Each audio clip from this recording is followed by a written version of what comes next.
အားလုံးပဲမင်္ဂလာပါကျွန်တော်ရဲ့အကြိုက်တုံးပွဲအမြဲတမ်းတင်ပေးနေကြဖြစ်တဲ့ MCFC Insider 3.0 YouTube Channel ကနေညီကိုတွေအားလုံးကိုပြန်လည်ကြိုဆိုလိုက်ပါတယ်အားလုံးပဲမင်္ဂလာပ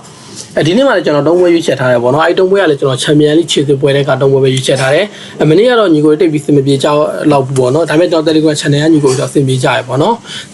Telegram Channel မှာကျွန်တော် Biking ကိုပေါ်ပေးခဲ့တယ်စင်ပြေကြမယ်လို့ထင်ပါတယ်ဒါပေမဲ့ကျွန်တော်ဒီ member တမားတွေရောကျွန်တော်ရဲ့ဒီ Premium Special 1တွေကတော့ပြတရားဒီပထမဆုံးကြတာဗျနောက်ဆုံး10ရက်မှာပထမဆုံးကြတဲ့ညပဲဒီယင်းနေ့မကြောက်ဘူးပေါ့နော်တရားပြည့်မကြဘူးညကတော့တရားပြည့်ကြတော့တယ်ကျွန်တော်ဒီ Dynamo Sakura Body ကလည်း2ဂိုးနဲ့ဆောင်ပြီး2ဂိုးပြန်ပေးလိုက်တဲ့ပုံစံဖြစ်သွားတော့အဆင်မပြေဖြစ်သွားတယ်ပေါ့နော်မနေ့ကလည်းကျွန်တော်တနေ့ကုန်လုံးနေမကောင်းနေအကြောင်းလဲပါပါတယ်မနက်ကတိုင်းနေမကောင်းတော့ဗျတနေ့လုံးအိပ်ပြီးညနေပွဲတွေပေးရမှာဆိုပြီးပွဲတွေအခြေအရန်ကြီးပေါ့နော်မဖို့ကတ်မကြည့်နိုင်ခဲ့လိုက်ဘူးဗျတနေ့လုံးလဲဖျားနေဆိုတော့ဒီနေ့မှာတော့အကောင်းဆုံးကျွန်တော်တက်တာတော့ဆိုတော့ဒီနေ့တော့အကောင်းဆုံးလေးချာလေးရွေးချက်ပြီးတော့ပေးမှဖြစ်တဲ့အတွက်ဒီနေ့အကောင်းဆုံးရွေးချက်ပြီးပေးမှာပေါ့နော်အဓိကကျွန်တော်ဒီနေ့ AD Go Metric ပွဲလေးကိုစိတ်ကြိုက်ဖြစ်နေတယ်စိတ်ဝင်စားရင်တော့ Telegram Channel ဝင်ရောက် join ခဲ့ကြအောင်ပြောလိုက်ပါတယ်ဒီနေ့မှာကျွန်တော်3ပွဲရွေးချက်ထားအဲ့3ပွဲကိုသွားလာအောင်ပေါ့နော်ပထမဆုံးပွဲအနေနဲ့ကတော့ကျွန်တော်ဒီချန်ပီယံလိခြေစစ်ပွဲတွေကတပွဲဖြစ်တဲ့ Celtic နဲ့ LSK ပေါ့နော်အဲ့ပွဲလေးကိုရွေးချက်ထားပါတယ် Celtic ကတော့အညီကိုလေးမြဲလို့တွေ့နေကြတယ်ပဲဗျာဒီတင်းကတော့အများကြီးပြောနေတော့ Scotland ကလပ်ပေါ့နော်LSK link ကတော့ Australia ကလပ်ဗျာအခုလက်ရှိမှာဆိုလို့ကျွန်တော် Celtic တော့ 1+20 ပေးထားတယ်ကိုပေါင်းကြီးအနေနဲ့ 3+50 ဆိုတဲ့အနေထားပေးထားတယ်Celtic တော့အခုချိန်လူစင်းတွေအရာတော့ခုနေ့ကတောင်းတင်နေဖြစ်တဲ့အားထက်မှုတွေအများကြီးလောက်ထားတယ်ပေါ့နော်အဓိက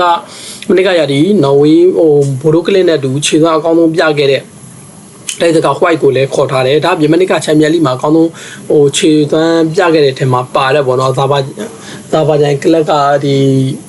ီကွာရာဘက်ကနေပြီးတော့ကွာရာအဇာဘာဂျန်တန်နဲ့ခေါ်ထားတာပေါ့နော်ဒူဒန်ဆိုတဲ့ကစားသမားကိုလည်းခေါ်ထားတယ်မနေ့ကရာဒီကတော့သူတို့ဒီကွာရာဘက်မှာအကောင်းဆုံးခြေသွမ်းပြခဲ့တဲ့ကစားသမားပေါ့နော်အဲကစားသမားကိုလည်းခေါ်ယူအဖြစ်မှုတွေလုပ်ထားတယ်တော်တော်လေးကိုကြီးကြီးမားမားပြောင်းဥစ္စာတွေလုပ်ထားတယ်ဗျအတိုက်စစ်ကဒီဂျပန်ကစားသမားဆိုလို့ရှိရင်လည်းအခုပူစီတီကိုရောင်းထားတယ်ဗျတော်တော်လေးကိုကောင်းမွန်တဲ့အနေထားလို့ပြောလို့ရတယ်လက်ရှိCelticတို့ချန်ပီယံလိမှာဆိုလို့ရှိရင်တော့သူတို့ဒီခုစစ်မှာဝင်ကန်ခဲ့ရတာဗျတော့ကလည်းရတဲ့ Australia ကလပ်ကတော့သူလည်းကူနောက်ဆုံးအဆင့်မှာပဲဝင်ပြီးတော့ကန်ရတာပေါ့နော်အခုလက်ရှိ Australia ကလပ်မှာဆိုလို့ရှိရင် Australia League မှာဆိုလို့ရှိရင်တော့မနစ်ကရဒီ LSK တို့စီဟာထိတ်နဲ့ချန်ပီယံဖြစ်ခဲ့တဲ့အတင်းပြအရင်ကြီး short တက်လို့တော့မရဘူးပေါ့နော်ဒါအပြင်ကနေပွဲမှာဆိုလို့ရှိရင်လည်းသူတို့ဒီ injury suspend ရကြည့်မှာဆိုလို့ရှိရင်လည်းတယောက်မှ injury suspend မရှိဘူးဗျတော်တော်လူစင်းတောင်းနေတဲ့နဲ့ကစားကြမှာထက်မှာပါတယ်ဗျအနိကတုံကြည့်မယ်ဆိုလို့ရှိရင်ဗျာတို့ဒီ Conference Champion League ခြေစစ်ပွဲတုန်းကလည်းသူမနစ်ကရဒီဗျာစကော့တလန်မှာအကောင်းဆုံးခြေသွမ်းပြခဲ့တယ်ဗျာCelticကိုတူတင်ကိုတင်ပုံစံမျိုးဇေယျထိပ်စင်တစ်ကိုဒီရှင်ပြီးတော့ကစားနိုင်ခဲ့တဲ့ဟာတင်းတောင်ပါဗျာသူ Australia Glass Stuttgart Grad ကိုအင်္ဂိုကိုနှစ်ကြောစလုံးရှုံးခဲ့တာဗျာနှစ်ကြောစလုံးရှုံးခဲ့တာမနော် Stuttgart Grad ဆိုတာမနစ်ကရဒီAustralia League မှာဆိုလို့ရှိရင်အဆင့်3လမ်းပြီးအဲ့လောက်ပဲရခဲ့တဲ့တင်ခု LSK ဆိုတာဇေယျထိပ်မှာရောက်ခဲ့တဲ့တင်ဗျချန်ပီယံဖြစ်ခဲ့တဲ့တင်ပေါ့နော် Australia League တွေရန် shot တက်လို့မရဘူးဗျခုလက်ရှိ Celtic တို့အင်္ဂွင်းအားသာချက်ရှိတယ်အားသာချက်တွေရောအများကြီးရှိတယ်ဗျဒါပြင်ခေါ်ရဖြစ်မှုတွေလည်းအများကြီးကိုလောက်ထားတယ်ဗျမနစ်ကရဒီတန်းဆင်းသွားတယ်ဆိုပြီးမဲ့ပေါ့နော်ဒီစပိန်လာလီဂါမှာရောဒီဥရောပတစ်ခွင်လုံးမှာပေါ့နော် dribbling အများဆုံးလုပ်နိုင်ခဲ့တဲ့ Hassan ဆိုတဲ့ကစားသမားဗျာဒီ Egypt ကစားသမားပေါ့နော်အဲကစားသမားကိုလည်းခေါ်ယူအဖြစ်မှုတွေလုပ်ထားတာဒီလိုမျိုးအများကြီးလုပ်ထားတဲ့အတင်းကခုလက်ရှိကြေးပေးထားတဲ့ 1+20 ဆိုပြီးမဲ့ကျွန်တော်ကတော့ညီကိုတွေအများနဲ့ပြောလို့ရှိပါတယ်ဒီလိုမျိုး 1+20 1-20 1+10 20ဆိုတော့ဝင်းကျင်ကြေးတန်းတွေကနှစ်ကိုပြတ်တာရှားတယ်လို့ကျွန်တော်အများနဲ့ပြောခဲ့တယ်လို့ပဲဒီဘွဲမှာလည်းကျွန်တော်ကတော့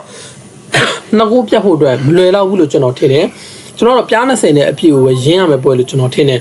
Celticကိုနေမယ်ဆိုလို့ရှိရင်တော့ပြား20တော့ရမယ်နေတာရှိတယ်ပေါ့နော်နှလုံးပြတ်ဖို့တော့လွယ်လောက်ဘူးလို့ကျွန်တော်ထင်တယ် LSK Australia ကလပ်တွေအရန်မားတဲ့မှာပါတယ်ဗျာဒီကလပ်တွေကထွက်လာတဲ့Australia ကလပ်တွေကစားသမားကောင်းတွေအများကြီးထွက်တဲ့လိလို့ပြောလို့ရတယ်ဒီဘက်မှာကျွန်တော်တော့ Celtic တို့နိုင်လဲတလုံးတော့မပို့ဘူးလို့ကျွန်တော်ထင်တယ်ကျွန်တော်အောက် LSK လင်းတင်းကနေပဲတေးတစ်ပေါက်ကိုမျှော်ပြီးတော့နေမှာဖြစ်တဲ့အတွက်ကျွန်တော် LSK body ကိုပဲကျွန်တော်ကြိုက်ပါတယ်ကျွန်တော်ရဲ့ပုံမှန်ထုံးစံအတိုင်းပဲပေါ့နော်1+10 ခြေတန်းတွေကိုမကြိုက်တဲ့ထက်မှာပါတယ်အဲကြောင့်တော့ LSK body လေးကိုကြိုက်ပါတယ်ဒုတိယပွဲတော့လာမှာနော်ဒုတိယပွဲကတော့ဟာဘိုဘီယာရှိဘာနဲ့ဆဲဘက်ပေါ့နော်ဟာဘိုဘီယာရှိဘာကတော့ကျွန်တော်ဒီ Israel ကလပ်ထဲမှာ Israel ကလပ်ဗျာ Israel မှာမနစ်ကရဒီချန်ပီယံဖြစ်တာတဲ့ဆဲဘက်ကတော့ညီကိုတိကျတဲ့အတိုင်းပဲအဇာဘိုင်ဂျန်ကလပ်မနစ်ကရဒီအဇာဘိုင်ဂျန်မှာချန်ပီယံဖြစ်တာတဲ့အတင်းထဲမှာပါချန်ပီယံဖြစ်တာတဲ့အတင်းဒီကွာရာဘတ်တို့ဘာလို့ကြော်ဖြတ်ပြီးတော့စင်တစ်ဇေယျထိပ်မှာအမှတ်ပြတ်နေကိုပဲဗျာအမှတ်ဒုတိယနေရာကွာရာဘတ်ကိုလုံးဝ6မှတ်ဖြတ်ပြီးတော့ချန်ပီယံဖြစ်တာတဲ့အတင်း ခုလက်ရှိမှာလည်းခြေကောင်းကောင်းတွေပြတာနေတယ်အဘူပြရှိပါဗျချန်ပီယံလိဟိုအုပ်စုစင်ဟိုပေါ့နော်ဒီဒုတိယဆင်ရတယ်ကိုပါခဲ့ရတာဗျဒုတိယဆင်မှာဆိုလို့ရှိရင် Iceland Club ဘိုက်ကင်ရေကကြာပြစ်ကိုဗျသူတို့ရဲ့အိမ်ခွဲမှာ2-1နဲ့ရှုံးပြီးတော့ဟာဘူပြရှိပါတော့အိမ်ခွဲကန်တာတော့မဟုတ်ဘူးပေါ့နော်ဘာကြောင့်လဲဆိုတော့သူတို့ရဲ့ Israel နိုင်ငံဒီနိုင်ငံရေးခြေနေတွေဖြစ်နေတဲ့အတွက်တို့ဂျာခွင်းမှာကန်နေအဲ့ချိန်မှာ2စီးနဲ့ပြန်နိုင်ပြီးတော့နောက်တော့ဆင့်တက်တယ်နောက်ဆင့်မှာဗျဟိုဒီတကယ်ကောင်းပါတယ်ဆိုတော့ဗျကာဘီနာဆိုဆာဘီယာကလပ်ဆာဘီယာမှာဂိုးတွင်းရန်ကောင်းဆုံးတင်ဗျတရားထိတ်မှာအများအားသူတို့ပဲချန်ပီယံဖြစ်နေတဲ့အတင်းအဲ့လိုမျိုးအတင်းတင်းကိုဗျာဒီအိမ်ကွင်းမှာနိုင်တယ်တယောက်ရောက်နေထားတယ်တော့1စီးနဲ့ထိန်းနိုင်ခဲ့တယ်ဒါပေမဲ့အဝေးကွင်းပွဲမှာကျွန်တော်အပေါ်ကကာဘီနာကိုကြိုက်ခဲ့တာဗျကာဘီနာအဲ့တော့1 plat 1 minute နဲ့30လား201 plat 1 minute နဲ့50ထိလာပြီးပေးခဲ့တာဗျနော်ကာဘီနာတော့သူတို့ရဲ့ခြေကောင်းလည်းယုံတယ်အိမ်ကွင်းဆိုတော့လောက်ပြမယ်ဆိုပြီးတော့ကျွန်တော်ထင်ကြီးခဲ့တာပေါ့နော်ဒါပေမဲ့အဲ့ပွဲတော့က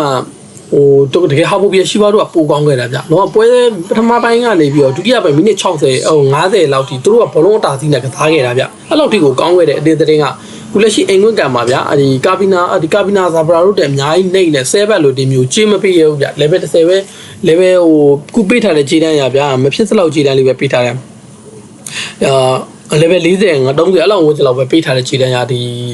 ဘယ်လိုပြောရမလဲအဝေးတွင်းဆဲဘက်တင်ကိုရန်ကြီးထင်မတိထားတဲ့မှာပါတယ်လို့ကျွန်တော်ပြောလို့ရတယ်ဗောနော်ဆဲဘက်တွေကလည်းခုဖြတ်ကျော်လာတဲ့ပွဲစဉ်တွေမှာကြည့်မှဆိုလို့ရှိရင်သူတို့အနေနဲ့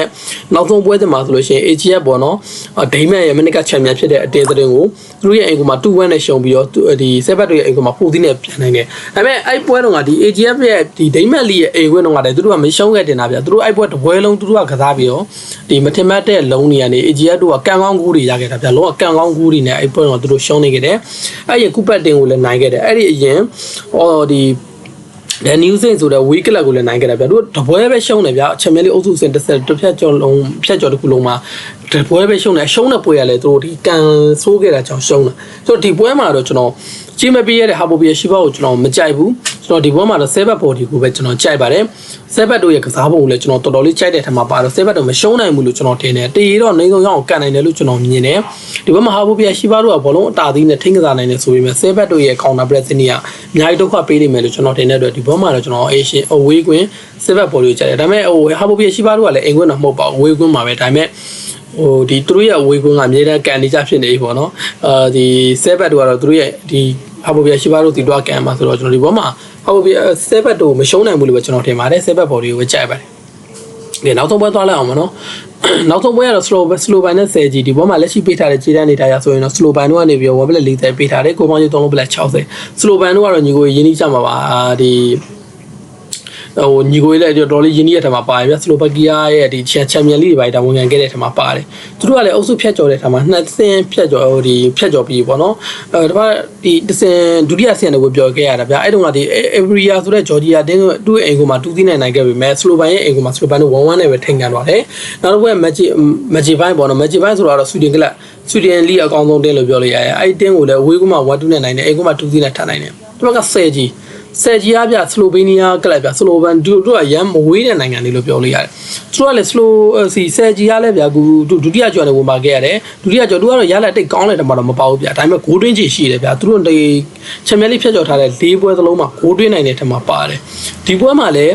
စလိုဗန်တို့ကတော့တာသီးရတဲ့ထက်မှာတော့ပါပါတယ်။စလိုဗန်တို့အများကြီးတာတယ်ဗျာ။ကူလက်ရှိအိမ်ကွင်းအားသာချက်တွေကအများကြီးတာတယ်။ကူကိုပေါင်းကြီး3လုံးပလက်60။ဝက်ပလက်40ကျင်းမှာကိုပေါင်းကြီး3လုံးပလက်60ဆိုတော့1-2-0ပဲမှတ်ထားတဲ့တစ်ပေါက်လို့ပြောလို့ရတယ်။ဒါပေမဲ့ကျွန်တော်တော့ဆယ်ဂျီတို့လည်းအခုလက်ရှိဖြတ်ကျော်လာတဲ့ခြေစွမ်းအရာဂိုးတွင်းနိုင်တဲ့စောင့်ဆောင်ရှိတာဖြစ်တဲ့အတွက်ဒီဘက်မှာမတင်မဲ့ဘက်ဂိုးတစ်ခုမြန်ရတော့မလားပေါ့နော်ဆိုတော့ဒါပေမဲ့ဒီဆယ်ဂျီတို့ဂိုးတစ်ခုရတော့နိုင်တယ်လို့ကျွန်တော်ထင်တဲ့အတွက်ကျွန်တော်ဒီဘက်မှာတော့ဂိုးပေါင်းအပေါ်ပဲကျွန်တော်ရွေးချယ်ပေးခြင်းနဲ့ဗျကျွန်တော်ဥပမာဒီစလိုဘန်တင်းနဲ့ကလည်း3ဂိုးလောက်ရောက်တော့နိုင်တယ်ဒါပေမဲ့ကျွန်တော်ဘော်ဒီကိုတော့မရွေးချယ်ချင်ဘူးဗျအရန် risk မရတယ်ဒါတော့1 plate 40ဆိုတော့တလုံးနဲ့နိုင်တော့လေ40ဆိုတာအရင်ကြီးရင်းမပြောတဲ့ထက်မှာပါတယ်ပေါ့နော်ကျွန်တော်2-1တစ်ပေါက်တွေပါလေဖြစ်သွားမလားပေါ့နော်2-1တို့3-1တို့အဲ့လိုပုံစံမျိုးဖြစ်သွားနိုင်တဲ့ထက်မှာတော့ပါတယ်ကျွန်တော်ဒီဘက်မှာစလိုဘန်ဘော်ဒီနဲ့ကိုပေါင်းအပေါ်ကိုပဲကြိုက်တယ်ဆယ်ဂျီတို့ဟိုစလိုဘန်ရဲ့အိမ်ကမှာတော့တွန်းနိုင်တဲ့အကြောင်းမရှိဘူးလို့ကျွန်တော်ထင်တယ်ဒါပေမဲ့ပြထားတဲ့ခြေသွမ်းအနေထားတွေကတော့လက်ရှိချန်ပီယံလိတစ်ချောင်းလုံးပြထားတဲ့ခြေသွမ်းတွေကတော့မညံ့တဲ့ထက်မှာပါတယ်ဗျာဒါပေမဲ့စလိုဘန်ကတော့စလိုဘန်ပါပဲသူတို့ဒီအိမ်ကမှာသူတို့အသာသီးနဲ့ကစားပြီးတော့အနိုင်ယူနိုင်တဲ့ခြေသွမ်းလည်းရှိတော့ကျွန်တော်စလိုဘန်ဘော်ဒီကိုလည်းကြိုက်ပါတယ်စလိုဘန်ဘော်ဒီနဲ့ကိုပေါင်းဆိုရင်ကိုပေါင်းအပေါ်ကိုကြိုက်တယ်ကျွန်တော်2-1တစ်ပေါက်မှန်းလို့ကျွန်တော်ကိုပေါင်းအပေါ်ကိုပဲကြိုက်တာပေါ့နော်တော့ဒီနေ့မှာ3ပွဲရွေးချယ်ပေးတယ်ပထမဆုံးပွဲအနေနဲ့ setting နဲ့ aliask list မှာတော့ကျွန်တော်ဝေးကွင်း aliask link body လေးကိုကြိုက်ပါတယ်ဒုတိယပွဲဖြစ်တဲ့ Habobia Shiba နဲ့ 7 မှာတော့ကျွန်တော်7 body ကိုကြိုက်ပြီးတော့နောက်ဆုံးပွဲဖြစ်တဲ့ slow ban နဲ့ ဆယ်ကြီးမှာတော့ကျွန်တော် Slow Body နဲ့ Go Bound ပေါ်ကိုကြိုက်ပါတယ်ညီကိုတွေအားလုံးပဲအစီအမံကြပါစေဗျနောက်ဗီဒီယိုလေးမှာထပ်တွေ့ကြပါတော့ကျွန်တော်အကြိုက်ဆုံးပွဲတွေမြွေးချက်ပေးတော့ဗျပွဲတွေကနေတော့ကျွန်တော်ရဲ့ဒီ Premium ပွဲတွေမနေ့အစီအမံပြတဲ့ညီကိုတွေလည်းကျွန်တော်ပေးရမှာဆိုတော့ကျွန်တော်ဒီပွဲတွေကဖြစ်မယ်ဒါပေမဲ့ကျွန်တော် 80 ကိုမထွက်ပွဲကိုတော့ကျွန်တော်ဒီနေ့မှာတော့ Special Premium 1 Premium တပွဲလုပ်ဖို့အတွက်တော့ကျွန်တော်ရွေးချက်ထားတယ်ကြေးတန်းရလဲတဘောကြလို့ကျွန်တော်အဲ့ဒီပွဲကိုတော့ကျွန်တော်ဒီမှာမထည့်ပေးလိုက်တော့ဘောနော်အားလုံးပဲအစီအမံကြပါစေဗျ